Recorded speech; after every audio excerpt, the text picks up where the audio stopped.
queria passar a palavra agora para a Claudete Alves. Claudete, com a palavra. Tá. Boa tarde, presidente. Boa tarde a todos.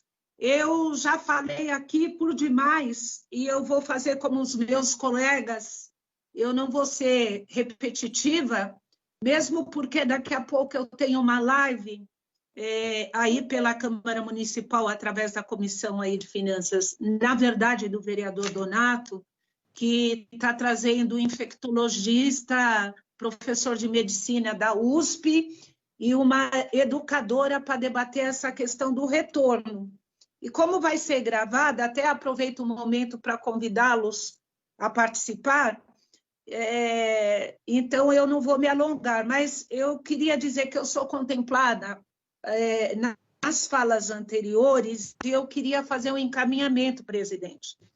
A semana passada, o senhor, ao final, disse que levaria as questões colocadas na nossa reunião para a Comissão de Educação, para ver se poderia ser aprovadas ações efetivas via a Comissão de Educação. Então, eu queria fazer o seguinte encaminhamento devido à urgência das questões.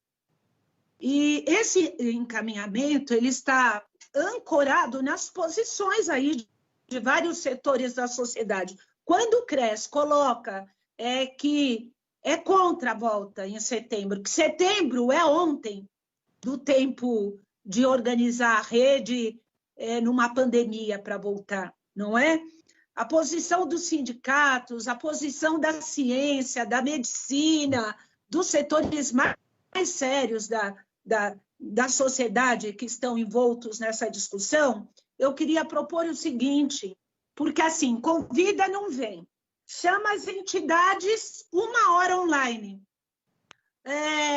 Vai para a televisão, o governo anuncia num dia, vai para a Rede Globo à tarde falando como vai ser. Não dá para discutir em 1 hora. Então, eu queria propor o seguinte encaminhamento. Eu não tenho prerrogativa para falar sobre os demais níveis de ensino, mas para a educação infantil, eu acho que a minha história de vida dos últimos 35 anos e a minha militância me credencia para. Eu quero fazer uma solicitação à Comissão de Educação da Câmara Municipal que realize a audiência pública sobre o retorno.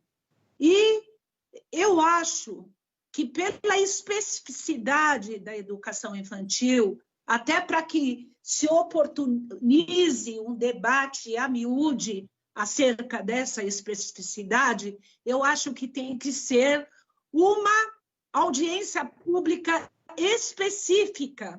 E na audiência pública, o secretário de Educação tem que ser convocado, porque assim, o vereador Suplicy, eu vou ligar para ver se ele vem. Sabe, a gente conhece. Eu já fui colega de vocês, né, Eliseu? Eu sei como funciona. Eu sei que muitas vezes a vontade dos vereadores não são respeitadas.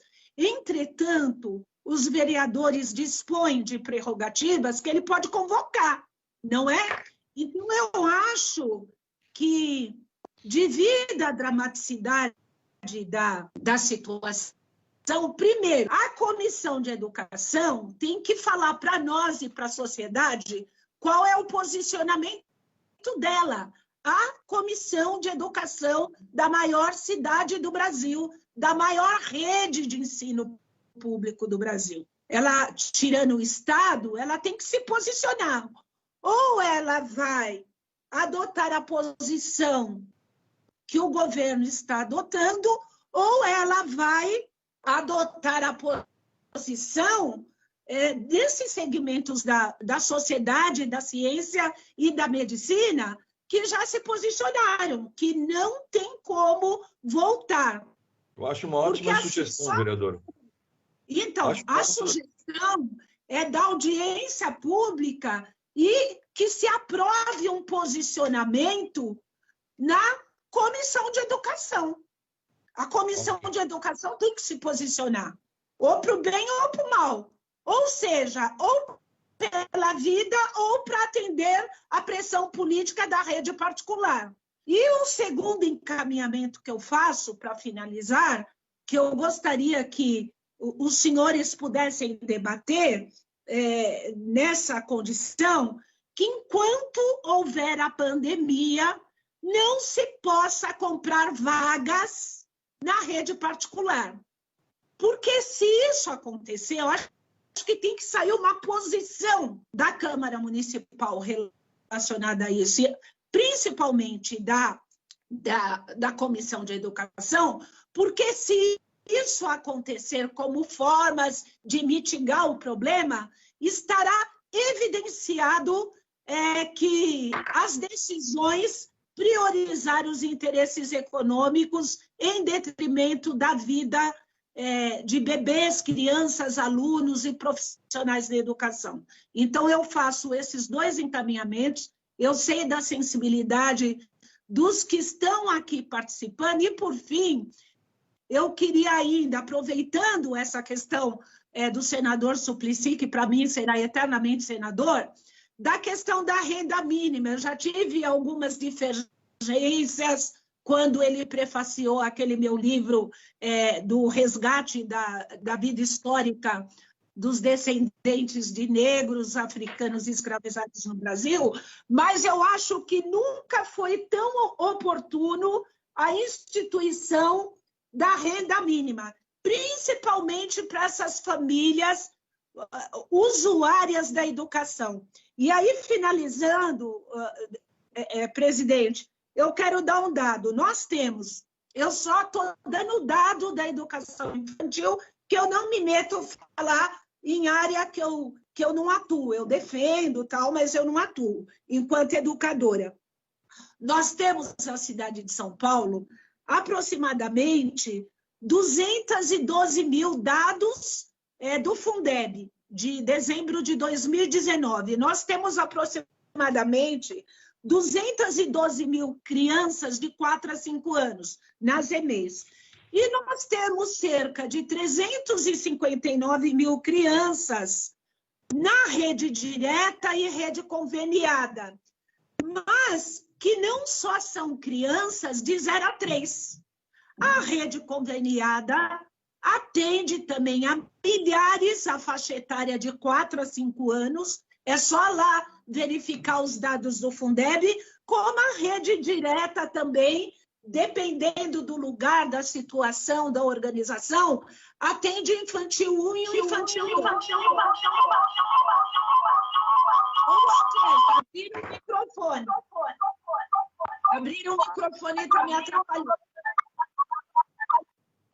Para finalizar, são cerca de 471 mil crianças, e pelos estudos que nós temos acompanhado das finanças da prefeitura, é possível, sim, eu quero insistir, de, ao invés de colocar em risco de segurança física e de saúde, os gestores, o quadro de apoio, que tem que se submeter à entrega de cestas básicas que não dão para todo mundo.